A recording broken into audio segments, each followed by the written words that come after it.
উত্তর চব্বিশ পরগনা জেলার ব্যারাকপুর ১ নম্বর ব্লকের অভিরামপুর এলাকার এক জঙ্গলের ভেতর থেকে জীবিত নবজাতক শিশুকে উদ্ধার করেছে বাসুদেবপুর থানার পুলিশ। স্থানীয়দের দাবি, জঙ্গলের ভেতর থেকে একটি লাইলন ব্যাগের মধ্যে কান্নার আওয়াজ শোনে তারা। প্রাথমিকভাবে এগিয়ে যান তারা, খবর দেওয়া হয় থানায়। এরপর ঘটনাস্থলে পৌঁছে পুলিশ শিশুটিকে উদ্ধার করে।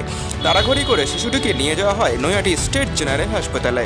সেখানে চিকিৎসকরা জানান শিশুটি সম্পূর্ণ সুস্থ ও নিরাপদ রয়েছে। এদিন নৈহাটি স্টেট জেনারেল হাসপাতালে স্থানীয় সমাজসেবী তিনি শিশুটির শারীরিক অবস্থা নিচে গিয়ে দেখে আসেন। তিনি সংবাদ মাধ্যমের মুখোমুখি হয়ে কি জানালেন সেটি আমরা এই মুহূর্তে আপনাদের মাঝে তুলে ধরব।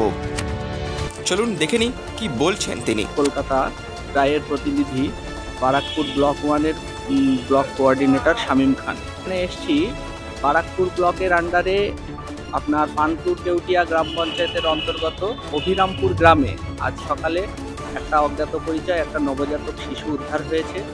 আমাদের সহযোগিতা ছিল এবং বাসুদেবপুর থানার পুলিশের তৎপরতায় সেই বাচ্চাটাকে নৈহাটি রাজ্য সাধারণ হাসপাতালে আপাতত রাখা হয়েছে। হাসপাতাল কর্তৃপক্ষের সাথে আমরা কথা বলতে এসেছিলাম। যেহেতু আমরা সিডব্লিউসির সাথে যুক্ত আছি, সেই জন্য বাচ্চাটাকে ফলো আপ করার একটা নির্দেশ আছে, যাতে কোনো রকমভাবে বাচ্চাটা এখান থেকে মিসিং আউট না হয়।